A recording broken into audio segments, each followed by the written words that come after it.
change your approach this week at all, or will you stay consistent to what you... In regards to what? In regards Into the footy or? The sort of field, Well, mate, I don't know. Usually I come in here, I don't really know what I'm going to say. I just woke up, to be honest. You know what I mean? I haven't been getting much sleep with my shoulder, so thought I'd better get up, have a quick shower, and get down here. You know what I mean? So I wouldn't be as cunning as that to have it all planned out. Let's just sort of see how I feel on the day and go with that. Michael, so back talking about what people are talking about rather than the rugby itself. For this game and for that series back in Australia, does all the talking, do you think, have any impact on who wins? No, I would like to think. Well, I would think that if you spoke to any of the English players, right, who are playing on the day, I think that 1 and 3-0 in Australia. I think they'd like to think it was their skills and their ability that got them over the line, where they played very well in that series, no doubt, and that was their skill and ability and not any of the other stuff.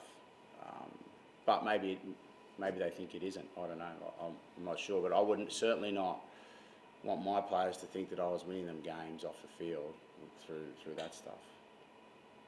I'd like to think it's their skills and their ability that wins on the field, because that's what it is in truth. You explained your attitude when you're coaching in Ireland. You sort of obviously have a connection there. Do you think this is all good fun and stuff sort of about the game, putting it out there, having everyone talking about it, or do you think it's not really what rugby should be about? I'm not. Each to their own, you know. I'm certainly not judgmental on that front. Each to their own, you know. We want, I suppose, maybe we're naive, idealistic, I don't know. We want rugby in Australia, which has struggled for quite a while. And we want the Wallabies to be, loved because of the way we play footy, you know what I mean? And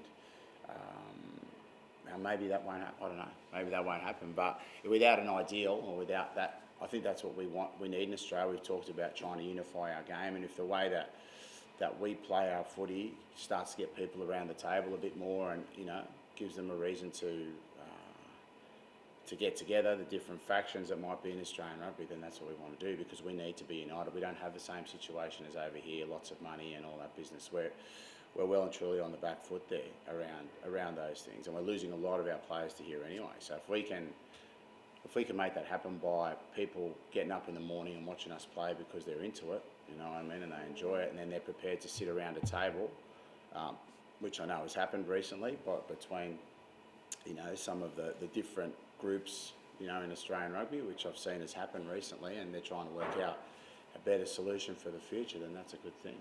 That doesn't take the eye off anything from week to week victories either, you know what I mean? Like, obviously we're pumped, we want to play every game and try and get a win as well, you know. Just one last question on the talking and all the chat. Back in June, it was suggested in the Australian media that you'd actually been too nice and hadn't responded to whatever you want to call them, shots fired by the England coach. Yeah, well, like I said, mate, I think that's I feel that's the right way to do it. I don't think that me having a crack at him is going to make any difference of whether Sean runs through a tackle or not. I don't know what you reckon, mate. Just here as a pretty face. But geez, we brought the wrong bloke, I'll tell you. Mate, I don't see, like, it's all. I just reacted the way I think that I would react, and I don't think that I can on the day how I feel. You know what I mean? If there's certain things like what he said, for example, I know that Chris told me before he come in that he's been having a crack, that he wants to talk about our scrum because we're cheating in the scrum. I think that an important thing there to note is that he's got to be looking at his own players, because they're the ones that got the penalty try against them and a prop in the yellow card, and that same prop's been infringing the law since his career started, probably, if not all of this year, right? But if he thinks that the refs are that naive to take the strategy, well, if he has a go at our scrum, they'll forget about his guy. Well, then that's up to the ref. That's not up to me. Nothing I say can make a difference about that. It's up to the referee to see whether he gets influenced by that. Really, after the guy's been boring in and falling down, now all of June in the series that we played against them and all the other. That's his tactic. And if he thinks that me saying something back about that's going to change the referee's mind, well, that's totally up to the ref. And I don't think the ref should be influenced like that anyway. Do you reckon he meant that though? Because obviously when the questions were raised about Dan Cole in the summer, there was a lot of the Australians put together a lot of evidence and a big argument and pictures on TV and everything. But we asked Eddie, so what is it that they do? And But who does us? Yeah. We said, what do the Australians do illegally? And he said, you'll have to ask them.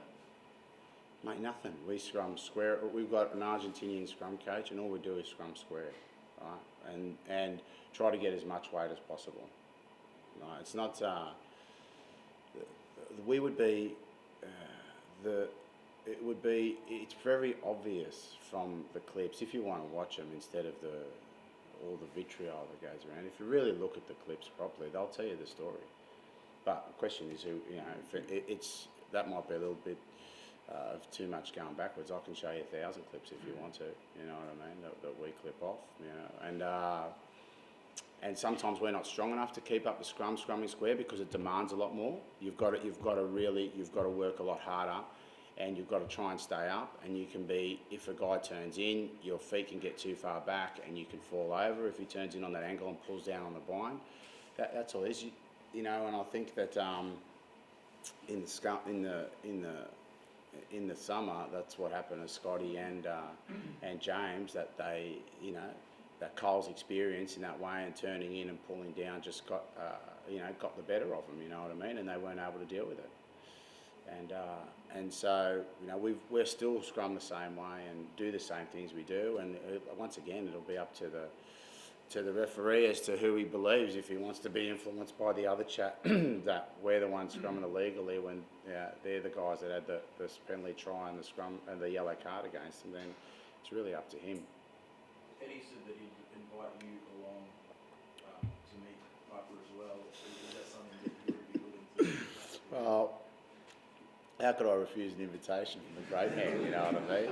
He's running IRB now, he's organising the meetings for the refs and for Australian team and everything like that. It was funny when that happened, it's funny how your tune changes, you know, because in the summer when we asked for those meetings, you know what I mean, he was blowing up, he stormed out of one, you know. So I don't think the refs liked them either, to be honest, those meetings. But they're the rules, so we were only asking for what the rule is because, like I said, we don't seem to have a lot of influence in that area, so we're just trying to stay in the fight somehow there by saying let's at least be in the meetings so we can't, you know, because we're not sure why that's happening. There's no other sport where the coaches are meeting the referees the day before the game on their own. We sign 1 million integrity forms now at World Rugby, but and do courses and all that type of stuff, but I still don't understand how the referee meets a coach before the game on his own. I don't know if you think that's normal. Which was the meeting that Eddie stormed out? Could have been the one I didn't go to, I think. Bernie and Larkham and Gray went to one, and I think he left. The first one was all right when I went. I'm not sure. So the first one I went. You had one for each. I think we had one before each. I'm not sure if we did one in Melbourne. We did one in Sydney. We did one in Brisbane, definitely. And then there was one in Sydney. I can't remember if there was one in Melbourne or not. And why did he leave? He was just unhappy with it. I don't know, mate. You'd have to ask him. I'm not sure. But he left dissatisfied. Yeah. Do you and Eddie get on? Are you mates, would you say? Or Yeah. just that kind of fierce rivalry?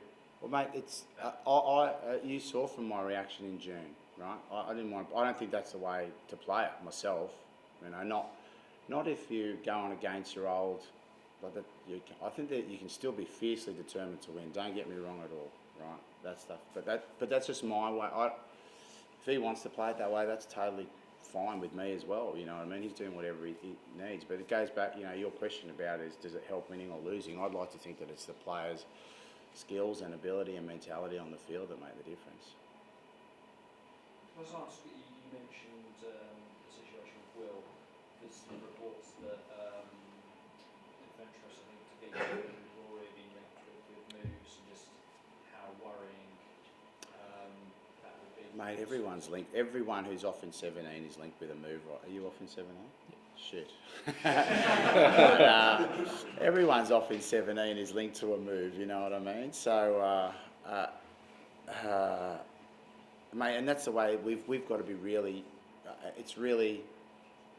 I don't think you get it, you know what I mean? For us to keep our players, we've got to be doing an unbelievable job on the ground and trying to have the best prep as we possibly can, because, you know, they can offer them more in Sterling, albeit that, you know, Brexit's almost a little thing that's helped the Australian Rugby Union in a way that, albeit with a small decline in the sterling and euro, obviously, they're getting offered more than we're able to offer them in dollars. So we've got to make sure that playing for your super, not just for Australia, for your Super Rugby team is something that's going to make you a better player, better person, and then the opportunity to play for Australia when that comes around is something that players really want. And at the end of the day, that's the real world issue right now for us, you know what I mean? And I think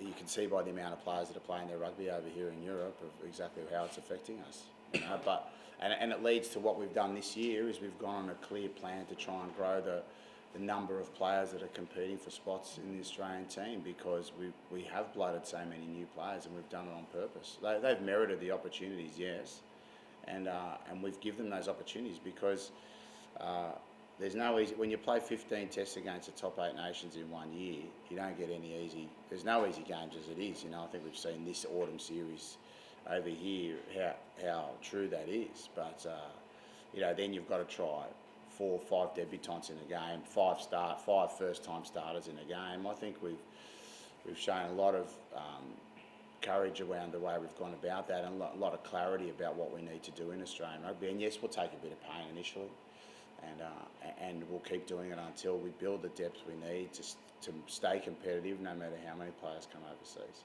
Last one. This you're talking about the lopsided world rugby economy, basically. Is that why would that suggest that the current negotiations for the future of the game, the global calendar sort of level, must be extremely important to Australia and world rugby? Of course, they're very important, you know. But look, mate, I've been based over here for many years in the home of where world rugby is, and I know where the North think of the South on the overall basis, you know what I mean, of the game, you know what I mean. And doesn't matter who's ranked number 1, right?